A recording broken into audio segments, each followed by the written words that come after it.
Ambalimo biye kalo tlefoloy nantunde bila logoldem ulutunga la dala kalantumbe damine bindenen dunyade kasabuke jamanai yelemam uduna malire marachugoni mali la halaya wula boli chugola note logoldendo be tumadola no luma kalanzo tali damine bi ubina damine shini nga dogun damine kiwarwa min noye anga jamana labo ode kafo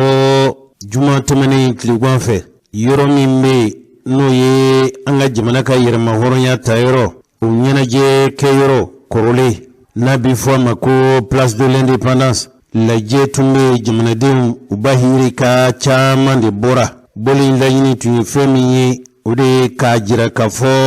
jamana dembe minum ni ulube jamana marabo noye frontier fanga do ko do latime fanga do yiro ko wati latime fanga o marabo jigi akoro alabe na kulumi fe yiro ko fochugula ko yere wulu ki jo jamana bunangu kan jugu kana dankari fasola ni la fasali wala uye yala anyi kalango min fo sisan dabali ni fere munu no biseka to mali kalam biseka segi akechugo nyimo ulu srafe kono gwani geleya minu ni ulu be segu mara ani mobti marala eko mali rebete wa do wire tun takunyi ko dne minu no ye dnan kelebulu jamana wure ka keleche minu mbe amfadu guluka kanyini ko lukata ni foko ulu fe ko mali ye yerma horonya jamana ye anga ko ulu ka segi anyere bolo mali re aka jamana mara ani aka jamana mara chugo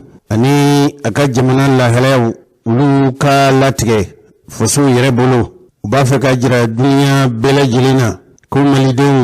yere ube uka franche fanga dunya teme wala wati la teme fanga maraba kubu jigiya koro beka wuli na fo chekele ka fo jina kono mai ko mali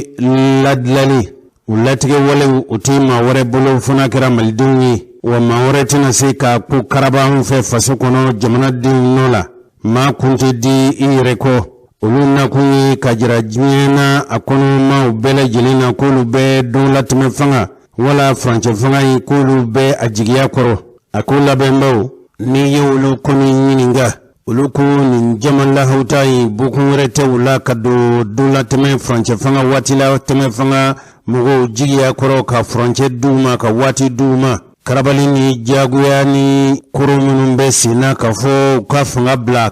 kele ubafe ka fo ji kato faso mali jigiya koro mali bisika sensen chugumi kono gwanko ani guleya minu me jamana kono ni ugelea anu kono gwanko nunu ulili chesiri ubesina wati dokato malidin yara ubulo chugumi yara ubisika sigi ka kuma ka ben ka wale kemi mbatu jamana yimisika yeresoro chugumi nuna anyi shiriya minu nzoro kabwa kene ka shiriya nunu do fleni mali antaye anga horoya antaye antina so mogo ya anjagoya mba poloye ka foko sanduru aya fo sansaba na ko sanduru onye okara ben kakadi donc aya donc ka foko ambeye malia ambetaye ankana so mogo yo do aninyonte ankana ton furu ka do aninyonte kere minato okaboni mindamina okaboni nimbeke biye nebina ke awbe tokola ikado Maroc 6 novembre 1975 Maroc be de bora ka foko Maroc bi beke ulutaye utamana kabine agadar ka se fo kaza ne ba fait diaspora tokola ambe commerçant ko fonctionnaire mobilier mogo bolo anye date do sigi ka bema ambi bo bamako yankata fo kidal ka yira mogoye ka foko malie antaye menda yini kelengoro le ka asinipe menda yini kelengoro le ka asinipe ka ko kuma kono o la yini muye asiminga wole Vladimir Putin ma akana visiter la Mali kono ya visiter 48 heures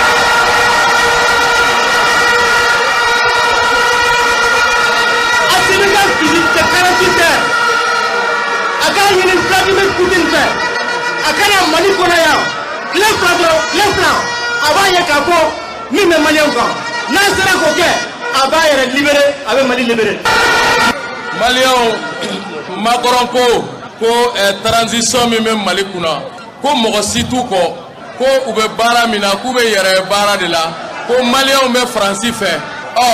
an t'a lajɛ ni maliyɛnw bɛ Asimi kɔ an t'o fɔ pour que makɔrɔn ko mɛn CEDEAO ko mɛn diɲɛ ko mɛn pour que an ka se k'an ka Mali bɔ guerre kɔnɔ cogoya min na an tɛ sigi an tɛ saliya an tɛ siran wa pa kelen t'an bolo ka taa kɔfɛ bilahi fo an k'an ka faso bɔ gɛlɛya kɔnɔ don min pa kelen t'an bolo ka taa kɔfɛ an bɛ Asimi Goyita fo justice bɛ baara min na u ka taa n'a ye halisa zonba kule minnu ma minɛ o zonba kule minnu ye mɔgɔ miliyɔn ni yɔrɔ dun u k'u bila ka taa Bamakɔ kura ko place bɛ yen ni Bamakɔ kura fara an bɛɛ bɛ bɔ an ka so kɔnɔ an b'an ka sow di jamana ma Asimi Goyita ye tɔn di a jɛra miliyɔn 100 kɔ kalo o kalo an fana b'an ka so di pour que zon ka datugu an ka sow kɔnɔ ni kaso fara o place bɛ yen. Depuis ni ne ye télé lajɛ premier ministre kumana ka mun fɔ bamanankan na ne y'a faamuya an ti dɔwɛrɛ la de an bɛ Mali ko de la Ala ka Mali taa ɲɛ u bɛ baara min na Ala k'a ɲɛ u bolo mɔgɔ o mɔgɔ n'i ko Mali de an b'i kɔ mais n'i nana ko i bɛna ni fɛn wɛrɛ ye an ti sɔn ka tugu i kɔ bon mɔgɔw k'a faamuya k'a fɔ ko hakɛw kun talen don berekɛnɛ kari dɛ hakɛ seginna ka na IBK de y'a fɔ ko asibunalahi wa nimani wakilu ale IBK de ye Asimi wele ka na n'a ye yan wa Asimi nana dɛ wa Ala fɛnɛ bɛna Asimi dɛmɛ a ka baara la je suis malien n b'a fɛ bɛɛ ka bɔ ka fara ɲɔgɔn kan Faransi o Faransi tɛ o an ko Mali de mɔgɔ n'i nana yɔrɔnin kelen tɛ se ka jama bɛɛ sago kɛ wajibi i bɛ dɔɔnin kɛ ka dɔ de to yen ne tɔɲɔlen don ne somɔgɔ minnu bɛ kɔrɔn fɛ ni tɔɲɔ tɛ fila ye kelen kɛra o de ye ne siya depuis Ala ka ne dan ne ma taa marche kɛ yɔrɔ la Irisu ka nali ye ne kɔni a ka di ne ye sinon an sɛgɛnna ten i y'a faamu. Bibi na anw bɔkun tɛ dɔwɛrɛ ye Mali kɔnɔ yan k'a daminɛ Kayi ka taa fo Kidal ni Ala sɔnna ma bɛɛ lajɛlen bɛ ka bɔ bi an bɛ yan Bamakɔ cogo min na olu bɛɛ bɛ bɔlen bi an bɔkun tɛ dɔwɛrɛ ye an bɔkun ye k'an ka finitigilakaw soutenir k'an ka transition soutenir k'a f'u ɲɛna ko Mali k'a fɔ diɲɛ kɔnɔ mɔgɔw ɲɛna k'a fɔ loni ɲɛna k'a fɔ Faransi ɲɛna k'a fɔ Mali diɲɛ kɔnɔ mɔgɔw bɛɛ ɲɛna ko Mali tɛ ka mɔgɔ si sago ye ni anw malidenw tɛ an bɛɛ lajɛlen bɛ kungilenna kelen de la dɔ ka fara transition kan o dɔ ka bɔ transition na o anw t'o si kuma la malidenw mana bɛn min kan an bɛ baara kɛ ni o de donc an b'an ka armée soutenir an bɛ Choguel Kogala Mayiga soutenir an bɛ Asimi Goyita soutenir an ko élection an da tɛ don élection ko kuma la fo Mali ka sécuriser n'i y'a mɛn ko élection bɛ kɛ a k'a sɔrɔ jamana lakanalen yɛrɛ de don fɛnɛ k'a yira communauté internationale la ko Mali tɛ ka mɔgɔ si sago ye ni malidenw tɛ i tɛ se ka bɔ i ka du kɔnɔ ka na du wɛrɛ gérer donc nous sommes déterminés an bɛ faso ko de la wa an bɛ nin na de ni Ala sɔnna ma fo Mali bɛɛ lajɛlen territoire bɛɛ ka libérer ni Ala kira sɔnna ma an nakun ye o de ye bi ka n'an ka fasoden ɲumanya yira ne tɔgɔ ye Maimuna Gadugo ye n bɛ M5 RFP la ne tɔgɔ Nasun Keyita ne bɛ bɔ Badugu Joliba n sigilen bɛ Lafiyabugu secteur 2 la min ye ne se yan bi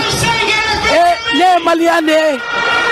ne ye maliyɛn de ye nationalité wɛrɛ tɛ ne bolo maliyɛn nationalité de bɛ ne bolo sani an ka démocratie ɲini indépendance dununen don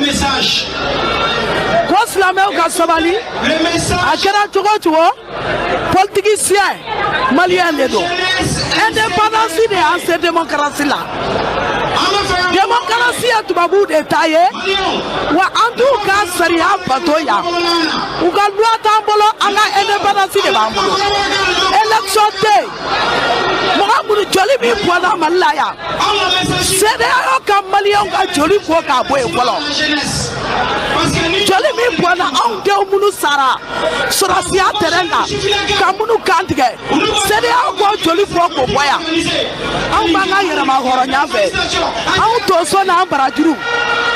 politiciens ni CEDEAO y'a latunu o de ye maliyɛnya ye CEDEAO ani politiciens u y'a latunu u k'an to yen sɔrɔsiw k'an ka barajuru ɲini ka d'an ma sɔrɔsiw k'an tonso ɲini ka d'an ma u k'i sabali démocratie san 30 kɔ an tɔɲɔna foyi ma ɲɛnabɔ ne fa ye baara kɛ Kobaratugu de la Kobaratugu démocratie bɛ na tuma min na malo ye 30 de malo ye 30 de n bɛ segin a kan RM40 30 ni ma bikisɛ tɔmɔ ka bɔ a la i t'a sɔrɔ mais ni politiki mɔgɔ tɛ bi mɔgɔ si t'a du Mali la yan u k'an to yen an k'an ta n'an ka sɔrɔsiw ka fanga ye olu de y'an essuyer an bɛ segin an ka indépendance ma sɔrɔsiw de y'an ka indépendance ye u k'an to yen an ka taa ni sɔrɔsiw ye an musoɲɔgɔn dɔ denw de bɛ baara la an ka sabali muso minnu bɛ politiki la u ka sabali u ka walidenw denw ka baara kɛ depuis 2012 fɔ sisan sɔrɔsi caman sara ne den b'a la n balima den b'a la n sigiɲɔgɔn den b'a la den wolo ka jugu an ka kɛ walidenw fɛ n'ala n'an tɛ ala bɛ k'an taw fɛ a patoli kama u ka maliyɛn denw to ten ten u k'u dabɔ an joli la ko élection day u ye joli min bɔ ko sara fɔlɔ u k'an to an k'a ɲɛnabɔ et puis n bɛ min f'i ye maliyɛn denw kana siran an bariko ɲɛ an kana siran an bariko ɲɛ foyi t'a la ni hɛrɛ an ka yɛrɛwoloya o bɛ segin an bɛ fɛ armée ka mun kɛ u ka se ka kɛlɛ kɛ an kunkolo ta sinon ne yɛrɛ tun tɛ sunɔgɔ ala ni armée k'u kunna surulen don an bɛ yan bi ka Mali soutenir ka armée soutenir parce que armée bɛ dingɛ min kɔnɔ bi n'an maliyɛnw ma wuli k'an jɔ k'an bolo di ɲɔgɔn ma Mali tɛ bɔ dingɛ kɔnɔ o de la bi an y'an ka kelenya de yira diɲɛ bɛɛ la association tɛ association ye mouvement tɛ mouvement ye an bɔra ka fara ɲɔgɔn kan ka Mali ka kelenya de yira diɲɛ bɛɛ la bi an ka bɔli pour que k'an ka armée soutenir an ka armée o bɛ ka sa anw de o joli bɛ ka bɔ anw de an b'u kɔ bi an b'u kɔ sini minnu b'a fɔ ko élection ka kɛ an b'a fɔ nafolo min b'u bolo u ka taa di réfugiés ma jamana bi dingɛ kɔnɔ ni jamana bɔra dingɛ kɔnɔ ni san 3 don ni san 5 don élection bi kɛ a yira k'a fɔ bi malidenw dɔ bɛ yan minnu ko olu bɛ fɛ dɔgɔ fara kan dɔw bɛ yan olu ko k'u tɛ élection ko la mais an bɛ min kɔni dɔn dɔrɔn o de ye komi a ko jalatigɛbaga o fana ye faamaw de donc laɲini kɔni kɛra jamana kɔnɔdenw fɛ nin cogo la maintenant an ka jate la karata bɛ kɛ ni mɔgɔw de politique mɔgɔw de b'a ɲini ka kɛ fanga la mais n'i y'a jateminɛ olu ye mɔgɔ damadɔ ye minnu bɛ k'a ɲini ka taa fanga la donc jamana kɔnɔdenw mana bila yɔrɔ min na o de kuma an bɛ tɛmɛ n'o ye.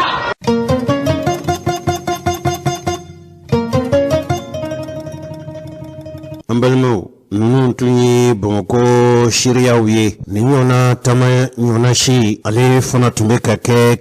Kayi ye Mali maradugu fɔlɔ ye an ye seereya minnu sɔrɔ ka bɔ Kayi an balimakɛ ale bɛna ɲɛfɔli k'an ye Kayikaw fana ye nin ɲɔgɔnna si kɛ juma tɛmɛnen ye. An fɛ Kayi yan octobre kalo tile 29 ma taamaba o bolo dara an fɛ taama in bolo dara jɛkulu min fɛ u b'o de wele k'a fɔ ko yɛrɛwolo debout sur les remparts taama in laɲini yaasa farancɛ fanga min n'olu b'an ka jamana kɔnɔna la nin waati k'ale dɛmɛ a ka baaraw kɔnɔna la ani fana fɛn min ye bolo di ɲɔgɔn ma k'o kɛ ni fɛn min ye irisi jamana ka da la ka fɔ ni ɲɔgɔn cɛ kadara kɔnɔna la wele kɔni bilala mɔgɔw kɔni bɛɛ lajɛlen ma fɛn min ye jumaseliw kɔfɛ nɛgɛ kaɲɛ 14 ni waati mɔgɔw kɔni bɔra Kayi sigida bɛɛ lajɛlen na cɛw bɔra musow bɔra denmisɛnninw bɔra maabakɔrɔw olu bɛɛ lajɛlen kɔni bɔra yaasa ka taa fɛn min ye Kayi ale ye gouverneur o la n'o ye Kayi marabolo ɲɛmaa a ka da la ka fɔ ale ka cakɛda la gouverneur ale ka directeur de cabinet n'o ye Amadu Diko ye ka da la ka fɔ ale kɔni a ye jama kɔni bisimila sabula fɛn min ye Kayi gouverneur ye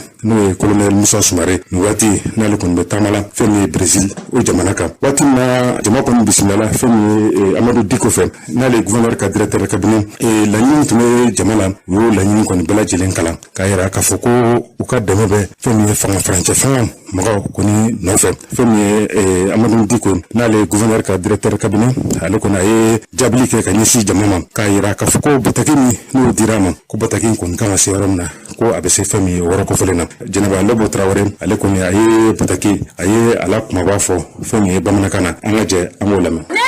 bɛɛ lajɛlen fo bi ma anw bila nin ko in na nka bi ta in o fana ye fɛn wɛrɛ ye mais bi Kayikaw bɔra k'an ka welewele jaabi a diyara ne ye kojugu o tuma na an bɛ bɛɛ lajɛlen fo an bɔ kun kɛra mun halisa kuma kelen dɔrɔn an bɔ wa an bɛ kuma kelen fɔ an tɛ sɛgɛn an tɛ ɲinɛ an bɛ kɛlɛ de kɔnɔ joli ye nin kɛlɛ in wuli ka na se anw ma Faransi de tagara Kadafi faga k'a sɔrɔ k'a fɔ rebelle ye n'o ye kɔrɔfɛmɔgɔ ninnu ye k'u kana Mali yɔrɔ bɛɛ minɛ k'u kana kɔrɔfɛ yan fan minɛ n'o ye Kidali yan fan ye u nana u y'an ka sɔrɔsiw da k'u kantigɛ o kɛra o ma kɛ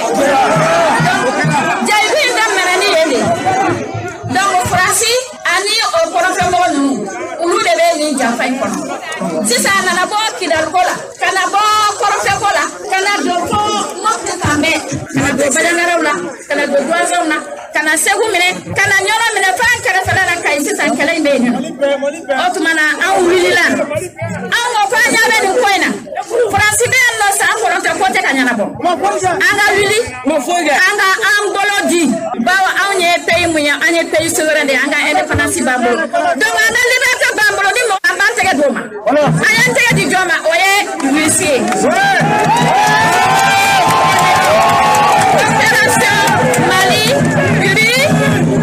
Mali-Russie, donc à bord de la coopération Mali-Russie. En balma ou beka fara, sur la sous beka fara. Anga fora ou beka djeni.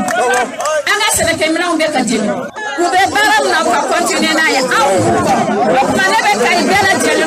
Kofe nyoro serfuke no ebuye ale fana ka cido utume kenakam. Buye cikam duda ulu fana wala sama angaje angolami. Ambe ala tanu ka ala wale mandon. Ambe bara minabi ye faso kanu bara de. An kalando ngase kenakam. Ayamari abora an karmo buye de la.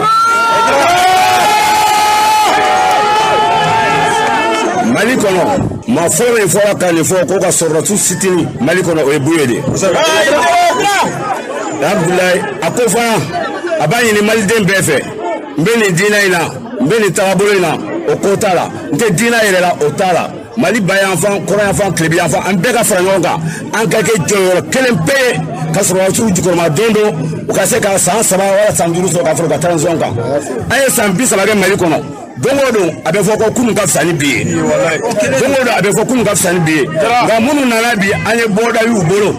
otma ku sisi doka foro ka watika o de anseyambi jama min bora bi politiki tense ga ni jama mbo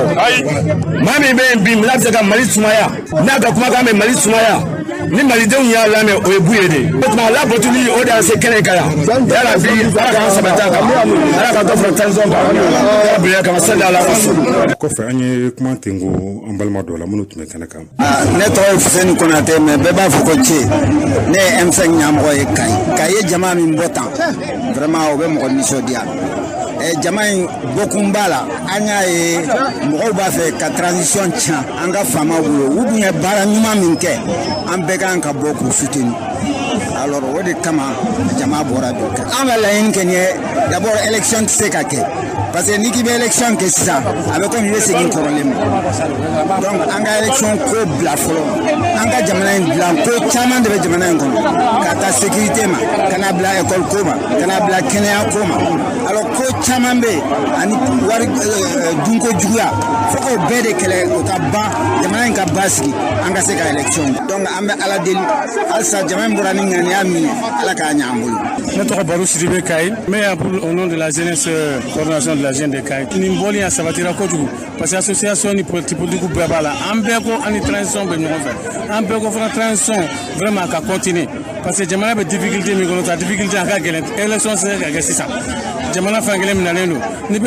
élection organisé peut-être élection organisé Kay tron ani kulukuru antigaso donc anga ala del toy ani ni fla fala mu ye folo we France le départ de la France so ni maseni nao ina ne yasu mbala ngike tanya barima abana sur France de noni be ni problème jadi ici on te gele me ka toro ka fembeke donc dans anga du ko lo fon comment du ko lo la vraiment boire Kay c'est que na tu en ni français ka tu ça c'est fini mala me Kay befo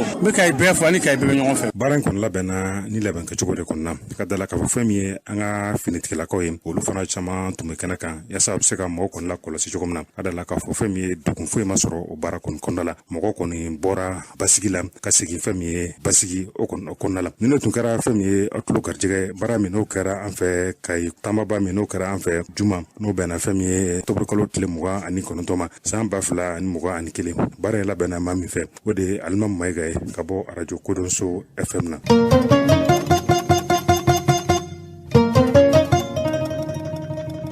balmake ini ce ka bara nyumana ka yere dronte koy hali segu ko fana ulu tumbora shiriyam nu zorla ka boy ulu fleni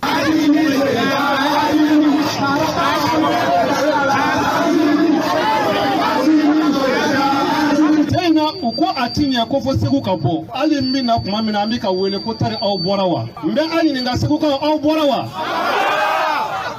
segukaw faransiya javan damado de tigɛ Mali kama javan ninnu kolo kun ka giri kosɛbɛ taara kafiri kɔnɔ k'a bi bɛlɛ min tigɛ ko ale ye dugukolo ala ye o tuma lahara da ala ye ni ale ye min kɛ o de bɛnnen don u ye fɛɛrɛ cɛjugu min tigɛ nin waati in kɔnɔ ka ɲɛsin an ka transition ɲɛmɔgɔ ma tuma min na colonel Asimi Goita ni u ye M5 ka baara dafa a fɔra ko ka civil sigi jamana kunna u nana ni bandaw ye o taara ka taa sujudu bɛ makɔrɔn ye ka fɛɛrɛ tigɛ ko a bɛna colonel Asimi Goita ninnu minɛ ala y'a a yɛrɛ ka fɛɛrɛ sigi a yɛrɛ ma a yɛrɛ kɛra bolo lafɛn ye. Takbir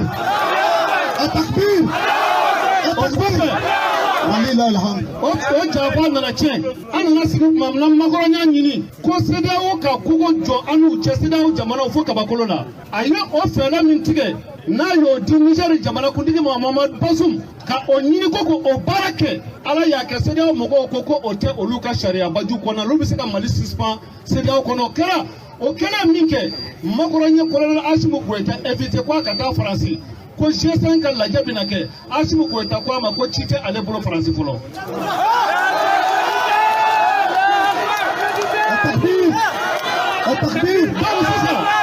Mun ye a nana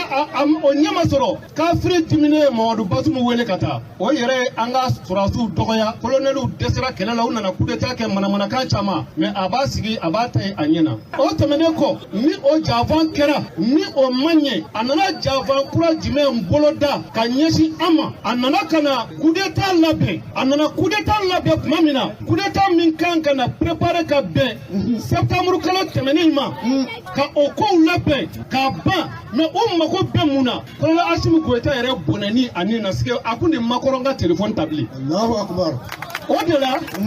a fɔra kɛnɛ kɔnɔ yan ko colonel Asimi Goita min kɛ ko Modibo Keita ma ɲɔgɔnna kɛ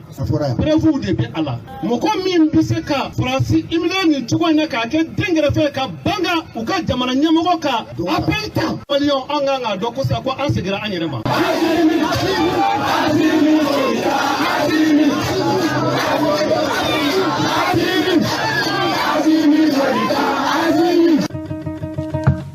Cɛkɔrɔba ni musokɔrɔbaw a ye se ka kɛ ka fɔ aw bɔra kibaruya in galama kibaruya in ye fɛn min ye o ye Isa Kawjim tɔgɔ o tɔgɔ b'a la bi a ma sɔrɔ foyi fɛ fo Imam Mahamud Diko o tɔgɔ de ye a to Isa Kawjim kɛra mɔgɔ ye bi maa min ni a lakodɔnnen don n'a lakodɔnna sabu Imam ye mɔgɔ min kabili tuma jan 1990 ni kelen tuma min na wuli kɛra ko kana ni bɛ diɲɛ fangasigi ye diinɛ ɲɛma fɔlɔfɔlɔ minnu n'olu tun kɛra mɔgɔ cɛsirifɛn ye ale tun b'o la o kɔsafɛ a silamɛw ye kulu dɔw labɛn n'o ye association islamique ye ka sababu kɛ a silamɛw niyɔrɔ ani u ka hakɛ u jiniyɔrɔ ani u cɛsiri yanfan o tun lakodɔnnen tɛ an faso Mali kɔnɔ lamɛnw ye tɔn dɔw sigi o tɔnkulu a kɛra o ɲɛmɔgɔ ye o de nana wolo ni Haut Conseil islamique faamaw y'a ye k'a fɔ a silamɛw kulu ye kulu minnu ka sabu kɛ silamɛw olu jamakulu de fanga ka bon sabu jatew bɛnkɛra kan ka fɔ ni ye Mali jamakulu ta 100 o 100 ko ma 80 fo ka se ma 90 ni kɔma ko nin bɛɛ ko k'ale ye silamɛ ye o jamana min fanba wala kulu fanba ye silamɛw ye ni olu ko k'u bɛ tɔnkulu dilan ne b'a fɛ ko jamana sugu dilan i k'i janto olu ka hakɛ ani u seko n'u damajira ani jeni yɔrɔ fina o conseil islamique o sɔrɔla ka dilan Alpha Umaru Konare fɛ a dilala tuma min u ye kuntigi fɔlɔ dilan la o kuntigi fɔlɔ o sigira o kuntigiya ye o waati banna tuma min maa min n'a fɔra k'u ka sigi o de nana kɛ Imam Mahamud Diko ye komi kuma bɛ ale de kan o Imam Mahamud Diko a ye Haut Conseil islamique ɲɛmɔgɔya kɛ waati selen sabu o conseil islamique ɲɛmɔgɔya kalifa do kalifa min waati lakodon n'o waati kɛra fure fɛn ye an bɛ don min na i n'a fɔ ko bi o Haut Conseil islamique ɲɛmɔgɔya kalifalen do sherifukɛ dilan n'o ye Usman Sherif Madani Haidara ye Ibrahim Bokar Keita ale sigira fanga na a ye ye fanga yin sɔrɔ ni magɔn ye magɔn ninnu bɔra maa caman yɔrɔ o mɔgɔw la mɔgɔ minnu kɛra magɔnkɛba ye ɲɔrɔn chef kɛ bɛ o la n'o ye Mbuye Haidara ye. Mbuye Haidara a tun ye wele bila ne ma k'a sɔrɔ a bɛ fo Moritani jamana kan. Ale kɛra maa fɔlɔfɔlɔ ye diinɛ sira la diinɛ ɲɛmɔgɔya la min y'a jira k'a fɔ a bɛ don Ibrahim Boubacar Keita jigiya kɔrɔ. O mɔgɔ minnu nasa n'olu donna jigiya kɔrɔ ka fara Mbuye kan waati o tun dɔ tun ye Imam Mamadou Diko ye. A nana sigi fanga na fanga in latigɛ ka baara don sa wa jamana mara kɛ cogo jugu don wa jɛɲɔgɔn jugu don wa Ibrahim Boubacar Keita yɛrɛ lahalaya a n'a diinɛ n'a ŋaniya de seginna ma sa wa a ma bɔ sira o sira fɛ i bɛ ka a ka fanga a tɔ a nana kɛ gɛlɛya ye wa o gɛlɛya de bi senna hali an bɛ don min na bi ntɛnɛndonya in na k'a fɔ ko gɛlɛya in banna wa o kuma tɛ o nka laseli kɛcogo don Ibrahim Boubacar Keita ka fanga in nana tasira dɔ fɛ a kɛra sabu ye maliden dɔw olu wulila ka ɲini Ibrahim Boubacar Keita fɛ a fɔlɔfɔlɔ tun ye fɛn min ye o de tun ye ko a ka fanga maracogo ko a ka yɛlɛma don a la a kɛra dɛsɛ de ye sawo a kɛra sugu o sugu ye a kɛra i n'a fɔ Ibrahim Boubacar Keita n'o wuli ka dɔ kɛbaw u ma se ka ji kɛ ɲɔgɔn tɛgɛ u ma se ka bɛnko la u ma sɔn ka don da kelen fɛ fasoko la ka bɔ da kelen fɛ fasoko la a nana gɛlɛyaw ni ɲɔgɔn cɛ fo dunanw nana sen don Mali marabaw ni mamurutilenw wala maa minnu tun limaniyanen don k'a fɔ Ibrahim Boubacar Keita ka fanga maracogo fanga bɛ ko minnu kɛ n'o tɛ jamanadenw fɛla ye a laban farafinna yɛrɛ tilebiyanfan jamanaw ni farafina ka kelenya tɔnba fɛnko fɛn bɛ n'o ye jamanaw ye jamana minnu ye duniya setigi jamanaw ye ninnu laban a nana kɛ sabu ye ko ka cɛfɔ ni kanbɛn k'o laɲini o ɲɛma sɔrɔ mɔgɔ min kɛra Imam Mamadou Diko bɛɛ y'o jɔyɔrɔ dɔn ne yɛrɛ kɔni b'a dɔn a ye cɛsiri minnu kɛ a ma kɛ an si kɔ a kɛra an bɛɛ ɲɛna yan fo minnu ye dunanw ye hali minnu bɛ jamana kɔ kan a ye se ka kɛ a ma kɛ aw ɲɛna kɛ nka aw y'a kibaruya mɛn a caman tɛmɛna ne yɛrɛ ka sira fɛ Imam Mamadou Diko mɔgɔ cɛsirilen don a ka cɛsiri maa min yɛrɛ la n'a tun y'i yɛrɛ kɛ Imam Mamadou Diko ka laselikɛla kɛrɛnkɛrɛnnen ye ka tɔn dilan a tɔgɔ la fo ka kɛ i n'a fɔ ale Imam Mamadou Diko lafasaba ye hali n'a tun kɛra lafasaba ye kɛ bɛnko nin kɛra kan ka fɔ n'i y'a mɛn Isakaw Jim a ma sɔrɔ foyi fɛ fo imam ka cɛsiri imam ka mangutu imam ka tɔgɔ ani Imam Mamadou Diko ka jɔyɔrɔ cɛkɔrɔba ni musokɔrɔbaw o Isakaw Jim de kodo Ibrahim Boubacar Keita ka fanga a kɛlɛli cogobaba tun ye ale ye a donongɔrɔ kunkolo dɔ tun ye ale ye i bɛ ka bɔlen fanga na waati min a kɛra gɛrɛfɛn ye sɔrɔdasiw la kɛr'u lafasaba ye a kɛr'u mangutuba ye nka o tun ye kulu dɔ dilan ko M5 RFP n'o tun ye Imam Mamadou Diko ko sugandi k'u ka bonya ɲɛmɔgɔ ye bilasiralikɛba ye hakilitigi min a mana gɛlɛya cogo o cogo u b'a bila u ɲɛ k'a kɛ u bilasiralikɛba ye Imam Mamadou Diko tuma min na Ibrahim Boubacar Keita ka fanga in a nana minɛ waati min na sɔrɔdasi ninnu fɛ ale y'a lajɛ k'i senbɔ hali n'a m'i senbɔ kɛ a yɛrɛ tun ka fɔcogo la ko ale bɛna segin misiri kɔnɔ nka fasojɔ kuma ani fasojɔ wale o tɛna k'a kɔ o Isakaw Jim dɛ o de laban nana kɛ sɔrɔdasi ninnu lafasaba ye nka u tun bɛ kulu min na n'o ye M5 RFP a nana kɛ o tɔn in burujaba ye o kɛlɛba ye hali n'a y'a sɔrɔ k'a fɔ u bɛɛ lajɛlen tun bɛ kulu kelen na an tɛna walanwalan wɛrɛ kɛ o Isakaw Jim ko Asimi maa tun don sɔrɔdasi tɔw lafasaba tun don nka M5 RFP maa tɔw i n'a fɔ Shogɛl Kokala Mayiga ni politiki maa tɔw ninnu a nana kɛ maa ye maa min n'o ye olu burujabagaw ye ko yɛrɛ nana tiɲɛ tuma jumɛn kabili Asimi Koyita ninnu olu ye a jira jamanadenw na kɛrɛnkɛrɛnnenya na n'o ye jamana dugulenw forobamo diinɛ ɲɛmɔgɔw a ye weleli min kɛ kuluba a fɔlɔfɔlɔ ye fɛn min ye u tun ye ɲɛmɔgɔya bulon fɔlɔ min sigi ni bandaw ani Moktar Wan tun ye jama marabulon ɲɛmɔgɔ ani jamana kuntigiba ye Asimi de tun y'a ka dankan ye olu laban nana fɔ ɲɔgɔn kɔ o fɔ ɲɔgɔn kɔ nana kɛ sabu ye bandaw ni Moktar Wan Asimi ye fanga minɛ u la n'a jɛɲɔgɔnw o de senfɛ Asimi yɛrɛ a ko olu bɛna jamana marabulon no ye gouvernement u ɲɛmɔgɔ k'u ben'o ta mɔgɔ minnu n'olu kɛra wulikajɔ kɛba fɔlɔ ye n'o ye M5RFP o M5RFP olu fana ye maa min sugandi ko k'u ka ɲɛmɔgɔ ye n'o nana kɛ jamana marabolo ɲɛmɔgɔ ye o de kɛra Choguel Kokala Mayiga ye cɛkɔrɔba ni musokɔrɔbaw kabili o kuma de fɔra daga wulila Isa Kawujim bolo daga wulila a ka sungalan tununa ale kɔni n'o ko a ka jɛ n'o ye Choguel ye ale ko a ka fin n'o ko a ka bɔsi ale ko a ka kun n'o ko a ka timi ale n'a fɔ diya t'a la n'o ko u mana fɛn o fɛn fɔ sa ale na kɛ o lagosikɛbaa ye ne kɔni ta tɛ k'a fɔ ko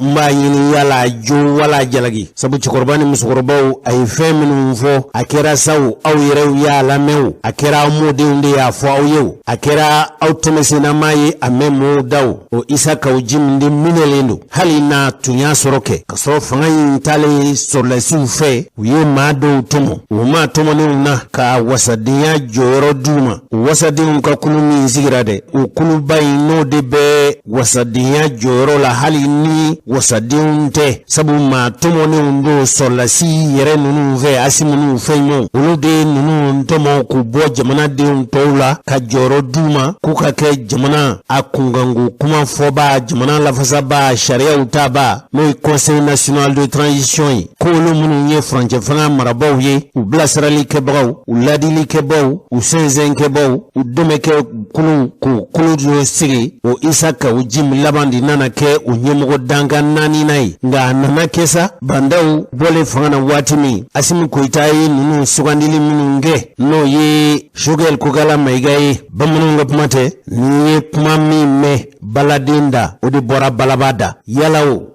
Choguel bi kuma minnu fɔ Choguel yɛrɛ ka fɛn labɛnnenw don sa wa yala Asimu de y'a ci sɔrɔlasiw de bi k'a ci wa nka ale kɔni mana fɛn o fɛn fɔ sa o de bi lagosi Isa Kawujim fɛ hali n'ale ko k'ale ye sɔrɔlasiw ni furancɛ fanga lafasabaw ye nka yala o a minɛkun tun ye jumɛn ye sɛbɛn minnu b'an bolo kɔrɔ n'i ye olu ka kibaruyaw lajɛ u ye fɛn minnu fɔ u ko politiki tɔn dɔ bɛ yen n'u ko a ma ko appel citoyen pour la réussite de la transition ko faso ka wele kan wala faso ka wele o Isa Kawujim ale minɛna a ka denbaya kɔnɔ lafiyabugu taliko ko a kɛra tarata tɛmɛnen octobre kalo tile 26 a kɛra fitiri seli ni safo seli waati fitiri selilen kɔfɛ safo seli waati ko a kɛra ni jamana yɛrɛ sariya a bi kɔlɔsi ka matarafa nɔminɛli bɛ kɛ kiri bolo ka min fɛ n'o ye procureur Bamakɔ sigida 4 nana ko de y'a minɛ ka a sigi joona ka kan ɲininka ka sɔrɔ k'a don kaso la ko a ye walew kɛ a ka kɛcogo sariya kankɔrɔ sɔsɔ walew don ko a y'a kɛ bɔlɔlɔ sanfɛ aw ka telefoni ninnu tɛ bɔlɔlɔ kibaruya lase taw ye fo kelen kelen minnu b'aw bolo na a bɛɛ fɔ ka kɛ i n'a fɔ aw ka jafilɛ n'o ye tele o fitini bolofɛnsɛn kelen cogo o telefoni ninnu b'a fɔ telefoni de ma ko Android lamaw a ka kumaw senfɛ ko Mali y'a jira k'a fɔ farafina tilebiyanfan jamanaw olu ka fara ɲɔgɔn kan tɔnba n'o ye CEDEAO ye o ka cɛsigi min bɛ anw fɛ Mali kɔnɔ yan n'o ye Hamidu Boli ye ale min n'ale ye sɔrɔlasiw ka bilasirali kankɔrɔ sigi ɲɛmɔgɔya bulon o ɲɛmɔgɔ dankan ye ko a ye a fɛla fɔ piyan dɔw yɛrɛ ko k'a y'a ka tiɲɛ fɔ panparan yala a ye nin fɔ a b'a jo kan sa wa a tɛ a jo de kan sa wa ne ko an yɛrɛ t'a lajɛ sa wa yala a dun de ye mun de fɔ sabu sɛbɛnw b'an bolo kɔrɔ yan olu ye ɲɛfɔli kɛ cɛkɔrɔba ni musokɔrɔbaw Isa Kawujim ye min fɔ dɛ aw yɛrɛw k'a lamɛn bani. On prend l'opinion nationale à témoin, internationale à témoin, que cette décision irresponsable de Choguel n'engage pas tout le peuple du Mali. A ye kuma in daminɛ ni nanzarakan ye ko a bi jamanadenw kɛ seere ye ka diɲɛ jamana tɔw bɛɛ lajɛlen k'u kɛ seere ye k'a fɔ Choguel kuma min b'a da o tɛ jamanadenw bɛɛ lajɛlen fɛla ye dɛ a ye min fɔ nanzarakan na o de filɛ nin ye. Parce que population t'a kɔlɔlɔ. Il est en train de jouer de la politique politicienne. A ko a bɛ min na tan nin ye politiki bɔgɔrɔ coroki bɔgɔrɔ furuki cogo b'a yɛrɛ ye koyi cɛkɔrɔbaw politiki aw b'a dɔn ka tɛmɛ ne kan n'an tɛ bi la u ko politiki tɛ foyi ye fo ko labɛn ŋanamu janfa o mana kɛ o hali o kɛli senfɛ e mana kɛ a furukibaa ye dun tafandela politiki yɛrɛ janfa ŋanamu a ko labɛn a birisa ɲagami i ka o kɛ o ka bɛn kɛ nka hali o yɛrɛ senfɛ i ka kɛ janga woloki kɛbaa ye i bɛ min fɔ hali n'o ma kɛ tiɲɛ ye nka laɲini min fana b'i fɛ o fana ye janfa ye maa yɛrɛ t'a dɔn i bɛ se ka nin ɲɛfɔ bamanankan jɛlen na hakili la k'a fɔ a y'a faamu. K'a essayer k'a yɛrɛ kɛ komi i n'a fɔ ale est le digne héritier de qui et de quoi? On demande des solutions. Aujourd'hui, les Nations Unies, on nous l'a laissé en plein vol. Ils n'ont pas, Kidal terroriste, ils n'ont pas, Wagner, ça c'est des rumeurs, c'est des journaux. Et ensuite, tu viens, CDAO, c'est les sanctions, tout le monde le sait. C'est à faire apprendre à laisser. Maintenant, mille fois, on a fait critique et des solutions. On a fait, et c'est notre position. Et nous l'assumons. Nous avons dit au président de transition de prendre le devant. Jamana be gɛlɛya la an ye dilayidu min ta diɲɛ ye k'a fɔ an bɛ élection kɛ an ma se k'a kɛ a kun filɛ nin ye anw minnu ye jamanadenw ye parti politique bɛɛ de toute tendance ceux qui sont d'accord avec Assimi ou pas minnu bɛ société civile la minnu bɛ diinɛ ko la minnu bɛ danbe ko la les jeunes les femmes de février on ne pourra pas tenir les élections an tɛ se k'a kɛ o tuma an bɛ mun kɛ pour que ani diɲɛ ka bɛɛ parce que les élections a tɛ se ka négocier o élection bɛ kɛ o maintenant ni élection ma se ka kɛ à date n'a bɛ se ka justifier min na o de bɛ fɔ et avec un chronogramme clair et de faire cette plaidoyer avec la communauté internationale, d'avoir leur accompagnement, leur assistance, pour que Jamana Yorom Mouma Lakana, Jamana Kaseka Lakana, élection Kaseka Ke. Et techniquement, Amourou Femina ou Kan Debe, pour gagner ce coquet. Parce que quand on fait la démocratie, on ne peut pas fuir les élections. On ne peut pas se cacher derrière l'insécurité. On ne peut pas se cacher derrière l'insécurité. Même l'insécurité, ni d'offre à transition, à supposer qu'il y ait d'offre à transition, avec condamnation de la CEDEAO, la condamnation de l'Union européenne, de l'Union africaine, des Nations Unies. Parce que, à terminer, non, ni Mali Guéna, allez, c'est que les Nations Unies, ni Mali Guéna, allez, c'est que les bailleurs de fonds, ni mille fois, on me loi, ni tanta, au minimum, ségi, à beto wari. A te frère, comme on nègre, ou beka on nègre, Choguel beka on nègre, Kautanaoui, Balaoukono, à la Kankisi Kantara. Faut pas suivre Choguel. Choguel n'a aucune légitimité. Choguel n'a pas été sur la base d'un gouvernement démocratiquement élu. On est venu de la rue, et cette rue la prend fin le mois de février. Et puis c'est qu'il il faut arrêter ça. On est mis au fond. On mot bereka wele.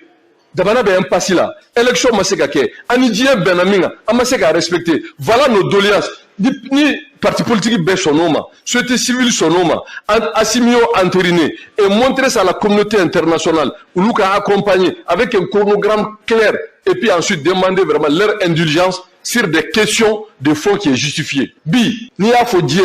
Quand faut en jamana kono ni yoro fefefle lakana te ba ya ndeme aw yere ka ndeme lakana nga si en élection ke ça mo bse ka faut côté tien ça c'est défendable mais non lakana ta nga jamana kono CDAO de laka fo quand c'est ka élection ni réforme make CDAO de laka fo mais allez mo bedon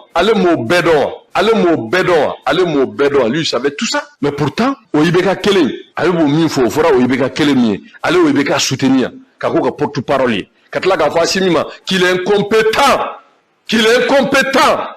ayo fasimi mayo kaka barate ga jidi mohoma akata kelege ako un régime fanga min seka lakana n'est pas légitime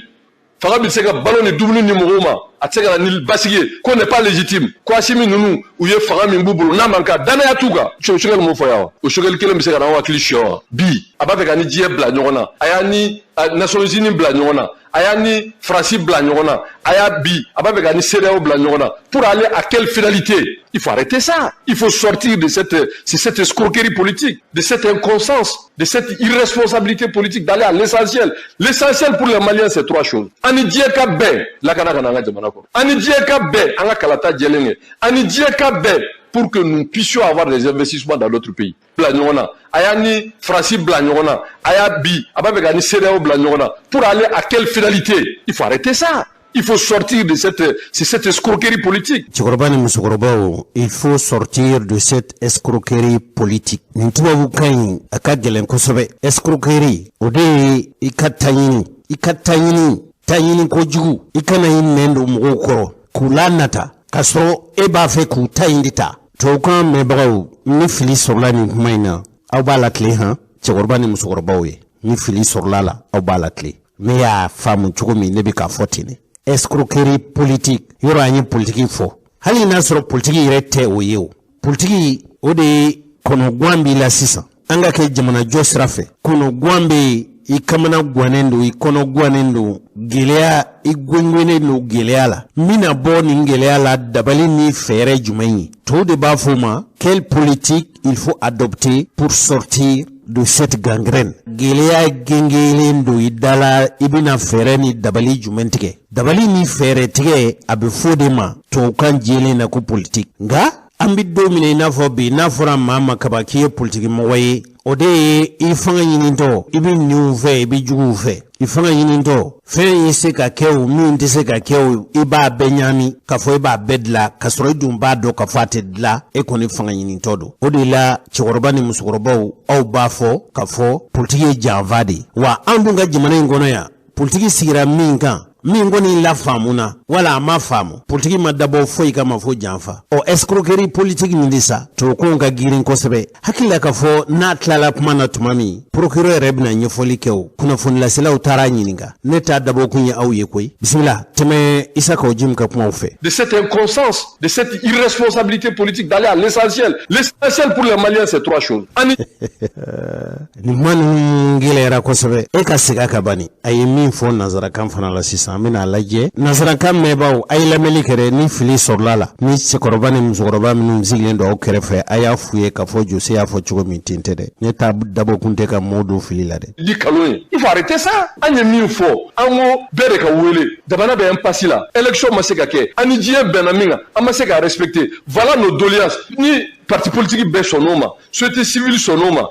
assimio entériné et montrer ça à la communauté internationale ou nous accompagner avec un chronogramme clair et puis ensuite demander vraiment leur indulgence sur des questions de fond qui est justifié. Bi, ni a fo dié, ka fo anga jamana kono, ni yoro fe la kanante, ba ya ndeme, a yore ka ndeme la kananga si anga élection ke. Ça, mo pse ka fo côté tien, ça c'est défendable. Mais non, la kanante anga jamana kono, c'est d'ailleurs de la ka fo, quand c'est ka élection ni réforme ma ke, c'est d'ailleurs de la ka fo, mais allez mo bedon, lui il savait tout ça. Mais pourtant, o yibeka kele, allez mo mi fo, fora o yibeka kele mi, allez o yibeka soutenir, ka ko ka porte-parole. Katla ka fa simima qu'il est incompétent ayo fa simima yo ko sisa chikorbani musokorba incompétent yimini etc imasunya kase adontila akodontila achesritila itina anye soro yere kui kaka barate ga jidi mohoma akata kelege ako régime fanga min seka lakana n'est pas légitime fanga min seka baloni dumni ni mohoma atseka ni basige ko n'est pas légitime légitime ode fanga sigi kunyi minye nitise kwenye be ni sigili mankan ika hakete fanga sigi tukuni ete halala fanga yere abita fo srafe kwa simi nunu uye fanga min bubulu na manka dana ya tuga shogal mo foya o shogal kele miseka na wa klisho bi ababe ka ni die bla nyona ayani Nations Unies bla nyona ayani France bla nyona aya bi ababe ka ni CEDEAO bla nyona pour aller à quelle finalité? Il faut arrêter ça. Il faut sortir de cette escroquerie politique. Yala abe minge ni la yini jumei abe munofe abe muyere de yini de cette inconscience, de cette irresponsabilité politique d'aller à l'essentiel. Inconscience ode nyedombalia yere damatede ala dusiti la ka nyini isi nta nyini reka ikalla nyini yere te nyini. L'essentiel pour les Maliens, c'est trois choses. Ani dieka be, la kanaka nanga jamanako. Ani dieka be, anga kalata djelenge. Ani dieka be, pour que nous puissions avoir des investissements dans d'autres pays. Bi, jawkala bébé qui yerenini. Sénégal bébé qui yerenini. Débisérité barala. Be kabana ganeno. Si meke chodi, personne ne le sait. Et ni nana bibena, jamana munubeka anna kori. Les 8 pays qui nous encerclent, à l'exception de 2, à BCDAO Kadjamana. Ça c'est quoi ça? Boli ne représente pas sa personne. Allez Chogelbi, avant ma premier ministre, mais là il représente tout le Mali qu'on dit premier ministre, et c'est Malien Bel Chogel Siga. Mais Boli représente toute la CEDEAO. Ni Boli Koro de Noma Beoma. Yanniga Wili Kato Bla Rezo Gabitar, chef de garage ou ni Moro Wele Kamanganfouchi. Mais Moumani Bolitier, envoyez le ministre des Affaires étrangères Job d'aller voir le président de la CEDEAO, dire que voilà ce que Boli est en train de faire, ça ne nous convient pas, nous demandons de le remplacer discrètement par des voies diplomatiques. Mais Théo, ce que nous avons compris aujourd'hui, c'est une diversion irresponsable. Ako ale min famu wala olu ye min famu ngoni ye kamu do fili de la ko don maliya fili nyedon baliya fili ko nyini baliya fili ko don baliya fili me ka kuma minu fo aw de be ka cɛkɔrɔba ni musokɔrɔbaw asigi mu kɛrɛfɛ no ote aye nazarakan latle ka kɛ bamanankan ye ba famu cogo min. C'est une fuite en avant venant d'un premier ministre de la rue qu'il faut arrêter. Fuite à l'avant o jumɛn ye ko min ni coronen do ala yani ka fɔ I b'a ɲiɲini yani ka fɔ I bɛ dabali ni fɛɛrɛ kɛ I b'a kɛ I n'a fɔ I bɛ bin siɲɛ ka kɛ bɔgɔ kan ka bɔgɔ siɲɛ ka kɛ bin kan nka a b'i ɲɛ ye o.